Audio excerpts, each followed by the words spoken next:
মহালয়ার আগের রাত থেকে ভোট দখল, সাধারণ মানুষ প্রতিবাদে পথে নেমেছেন, স্লোগান দিয়েছেন। পথনাটিকা নাচে গানে প্রতিবাদে মুখর হয়েছেন হাজার হাজার মানুষ। শহর থেকে জেলা কোথাও বাদ নেই, সমস্ত জায়গাতেই চলছে কেবল প্রতিবাদ আর প্রতিবাদ। আর এবার প্রতিবাদের আরও এক অন্য মুখ, প্রতিবাদ যেন ভাষা পেল। মহালয়ার সকালে আরজিকর মেডিকেলে বসলো অভয়ার প্রতীকী মূর্তি। যখন পরিকাঠামোর অভাব, তখন কেনই বা কর্মবিরতি করছেন ডাক্তাররা? আজ তাক বাংলার ক্যামেরার সামনে প্রশ্নের উত্তর দিতে গিয়ে সদুত্তর দিতে পারলেন না আরজিকর হাসপাতালের জুনিয়র ডাক্তাররা। পশ্চিমবঙ্গের স্বাস্থ্য ব্যবস্থায় পরিকাঠামোর অভাব, একই সঙ্গে ডাক্তারের সংখ্যা কম, যার নিজেরাই মানছেন। আর এই প্রশ্ন শুনতেই উত্তর দিতে আটকালেন জুনিয়র ডাক্তাররা। আজ তাক বাংলার প্রশ্ন, কি উত্তর দিচ্ছেন জুনিয়র ডাক্তাররা? মহালয়ার সকালেই আবক্ষ মূর্তি উন্মোচন হয়েছে আরজিকর মেডিকেল কলেজ হাসপাতালের প্রাঙ্গণে অভয়ার। আর সেই দিনই এই প্রশ্নের উত্তর দিতে গিয়ে আটকালেন জুনিয়র ডাক্তাররা। কারণ এতদিন ধরে জুনিয়র ডাক্তাররা তারা কর্মবিরতি চালিয়েছেন, প্রতিবাদ জানিয়েছেন, সাধারণ মানুষ তাদের পাশে দাঁড়িয়েছিলেন। মহালয়ার আগের রাত দখল থেকে ভোট দখল, সাধারণ মানুষ প্রতিবাদে পথে নেমেছেন, স্লোগানও দিয়েছেন। পথনাটিকা নাচে গানে প্রতিবাদে মুখর হয়েছেন হাজার হাজার মানুষ।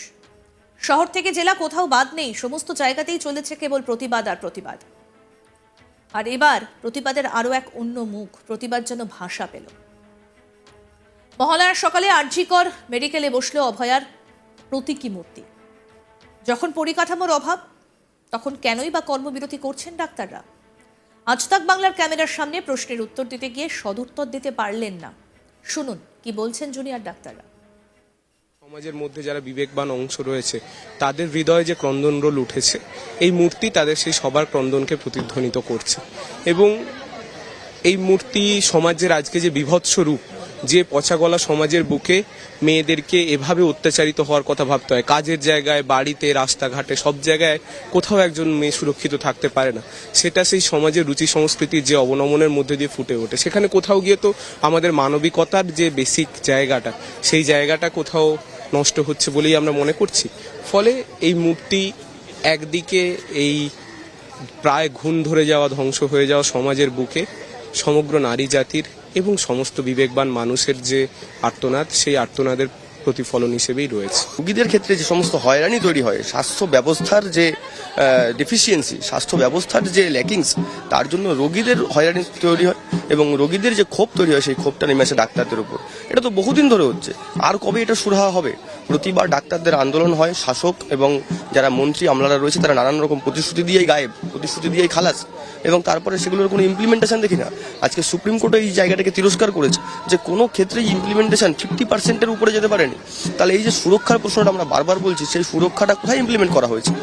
এই সুরক্ষাটা যতক্ষণ না অবধি ইমপ্লিমেন্ট করা হচ্ছে এবং যতক্ষণ না অবধি এই ঘটনার মোটিভটা সামনে আসছে, ততক্ষণ কিন্তু আমরা কেউ সুরক্ষিত ফিল করছি না। মূলত এই জায়গাটা একটা প্রশ্ন থাকবে আপনার কাছে, সেটা হলো যে কোথাও গিয়ে যে আপনি বলছেন যে ডেফিসিয়েন্সি রয়েছে, এবং ডাক্তারদের একাংশ সিনিয়ররা তারা বলেছেন যে তারাও কিন্তু আন্দোলনের সঙ্গে যুক্ত ছিলেন। তারা বলেছেন যে সিজ ওয়ার্ক না করেও আন্দোলন করা যায়। তো সেই জায়গায় দাঁড়িয়ে যে ডেফিসিয়েন্সি রয়েছে, তারপরেও জুনিয়র ডাক্তার বা আপনাদের যে এই সিজ ওয়ার্ক, সেখানে গিয়ে কোথাও গিয়ে স্বাস্থ্য ব্যবস্থাটাকে আরো পিছিয়ে দিচ্ছে না? দেখুন, এখানে তো তাহলে কোশ্চেন উঠে গেল যে তাহলে এতদিন কিরকম স্বাস্থ্য অবস্থা ছিল। এখানে যারা বলছে যে সিজ ওয়ার্ক না করেও আন্দোলন করা যায়, তারা এই জায়গাটাকে ভেবে দেখতে বলবো, আমি মানে কাইন্ডলি ভেবে দেখতে বলবো যে আমরা যে পরিসরে কাজ করি, আমরা নাইট ডিউটি করি, আমরা সেখানে থাকি সারা রাত, তাহলে প্রত্যেকের মনের মধ্যে এই ভয়টা নিয়েই থাকতে হচ্ছে। প্রত্যেকের বাড়ির লোক, আমাদের যারা বাড়ির লোক আছে, আমাদের যারা পরিবার আছে, তাদের মনের মধ্যেও এই ভয়টা কাজ করছে। আপনি দেখুন না, আন্দোলন চলছে, তার উপরে তার মধ্যে হামলা হচ্ছে। তাহলে আমাদের বাড়ির লোকেদের মনের কন্ডিশনটা ভাবুন, আমাদের মনের কন্ডিশনটা ভাবুন। এই জায়গাটা আমি সবিনয়ে ভাবতে বলবো সবাইকে। সেই জন্যই সিজ ওয়ার্কটা তো আমরা এখানে অত্যন্ত খুশি মনে, অত্যন্ত আনন্দের জন্য করছি না। এখানে সিজ ওয়ার্কটা আমরা করতে বাধ্য হচ্ছি, তার কারণ যখন দেখছি আন্দোলন চলছে, তখনও হাসপাতাল সুরক্ষিত নয়, পুলিশ চুপ করে বসে আছে, একটা জাস্ট পুলিশ আউটপোস্ট, সিসিটিভি নেই। যে দাবিগুলো আমাদের প্রথম দিন থেকে ছিল, সেগুলো ইমপ্লিমেন্ট করতে এত অসুবিধা কোথায়? যেখানে আমাদের রাজ্যের যে লয়ার, সে সুপ্রিম কোর্টে বলেছে বন্যা সামলাতে গিয়ে নাকি সিসিটিভি লাগাতে পারেনি। এটা একটা হাস্যকর কথা। সে এখনো কি করে এই হাস্যকর কথাগুলো বলতে পারে রাজ্য সরকার? তাহলে এই জায়গাগুলো থেকে তো আমরা সুরক্ষিত বোধ করছি না, সেই জন্যই আমাদের সিজ ওয়ার্ক। একেবারে এই মুহূর্তে দাঁড়িয়ে আপনি কি এই বিষয় নিয়ে কিছু বলবেন? দেখুন, এখানে যে প্রশ্নটা তোলা হচ্ছে সেটা বেসিক্যালি আমাদের সদিচ্ছার প্রশ্ন। এখানে আমি বারবার সবাইকে একটাই কথা ভেবে দেখতে বলবো যে আমাদের যদি সদিচ্ছা না থাকতো, তাহলে যখন বন্যার সময় সারা রাজ্যের মানুষ দুর্গত অবস্থায় ছিলেন, তখন কিন্তু আমরা তাদের মধ্যে বারবার অভয়া ক্যাম্প করতে ছুটে যেতাম না। কিংবা যখন আমরা মনে করেছি যে একটা পর্যায়ে আমাদের বেশ কিছু দাবি মেনে নেওয়া হয়েছে, তখন আমরা আবার কাজের জায়গায় ফেরত আসতাম না। আমরা কেউই কাজ ছেড়ে থাকতে খুশি নয়, আমরা কেউই পেশেন্টের বেডসাইড ছেড়ে থাকতে খুশি নয়।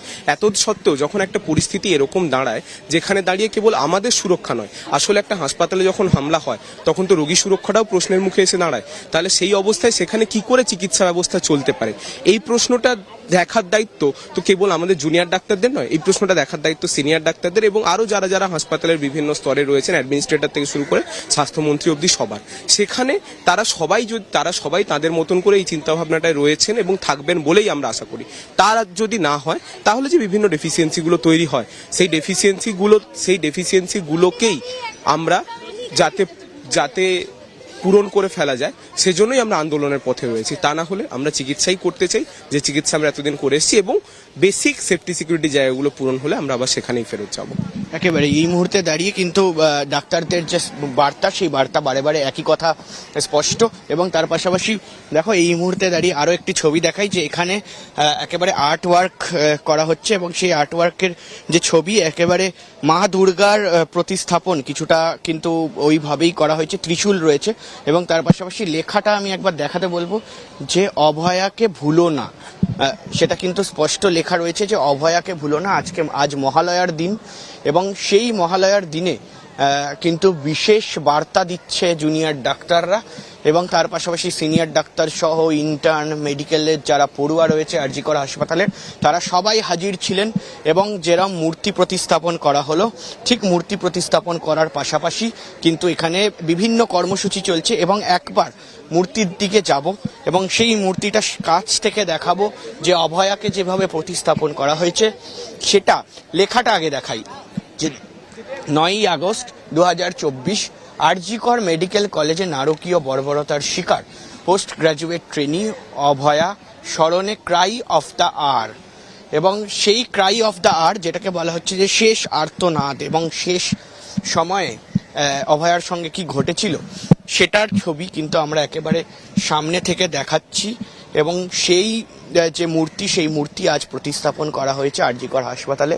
এবং আর.জি. কর হাসপাতালের মূল অ্যাডমিনিস্ট্রেটিভ যে বিল্ডিংয়ে প্রাক্তন অধ্যক্ষ সন্দীপ ঘোষ বসতেন, ঠিক সেই বিল্ডিংয়ের সামনেই এই যে মূর্তি, সেই মূর্তির প্রতিস্থাপন করা হয়েছে।